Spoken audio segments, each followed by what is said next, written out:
महाराष्ट्र आता सुसाट सुटलाय. 2.5 लाख कोटींचा आकडा आणि लाखो तरुणांच्या हाताला काम. पुण्याच्या शिरूर पासून गडचिरोलीच्या नक्षलग्रस्त भागांपर्यंत उद्योगाचं जाळं विणलं जाणार आहे. राज्याच्या नकाशावर विकासाची नवी रेषा ओढली गेलीये. पहा महाराष्ट्राच्या औद्योगिक क्रांतीचा हा स्पेशल रिपोर्ट. नमस्कार, मी भक्ती. प्रहार न्यूझीलँड मध्ये आपलं स्वागत करते. राज्याच्या अर्थकारणाला नवी झळाळी देणारा निर्णय मंत्रिमंडळ उपसमितीच्या 14व्या बैठकीत घेण्यात आला. मुख्यमंत्री देवेंद्र फडणवीस यांच्या अध्यक्षतेखाली तब्बल 2,56,137 कोटींच्या 18 विशाल प्रकल्पांना हिरवा कंदील दाखवण्यात आलाय. यातून राज्यात 1 लाखांहून अधिक प्रत्यक्ष आणि अप्रत्यक्ष रोजगार निर्माण होणार आहे. पुण्याच्या शिरूरमध्ये जबील सर्किट 1500 कोटींची गुंतवणूक करत 3000 नोकऱ्या देणार आहे, तर तळेगावमध्ये युरोबस 4200 कोटींच्या माध्यमातून 12,000 लोकांना कामाला लावणार आहे.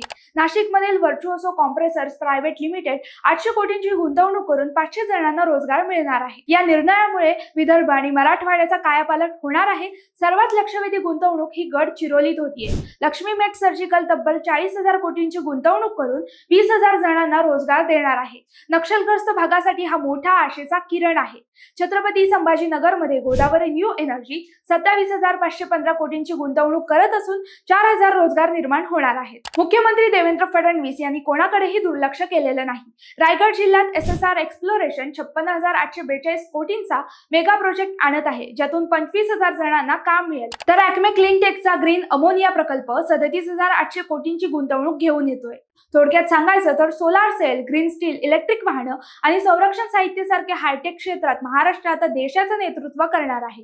केवळ कागदावरचे आकडे न राहता या प्रकल्पांमुळे स्थानिक MSE उद्योगांना आणि तरुणांच्या कौशल्य विकासाला गती मिळणं हे राज्याच्या प्रगतीसाठी निर्णायक ठरेल. विदर्भ, कोकण आणि मराठवाड्याचा समतोल विकास साधणारा हा ऐतिहासिक गुंतवणुकीचा टप्पा ठरणार आहे. गुंतवणुकीचा आकडा 2.25 लाख पार आणि महाराष्ट्राच्या विकासाला लागणार धार असंच म्हणावं लागेल. 2.5 लाख कोटींची ही गुंतवणूक म्हणजे केवळ उद्योग नाहीत, तर महाराष्ट्राच्या स्वप्नांची भरारी आहे. आता वेध आहेत ते हे प्रकल्प वेळेत पूर्ण होण्याचे. माहिती आवडली असेल तर कमेंट्समध्ये नक्की कळवा आणि असाच नवनवीन व्हिडिओ पाहण्यासाठी प्रहार न्यूझीलँडला लाईक, शेअर, फॉलो आणि सबस्क्राईब करायला विसरू नका. धन्यवाद.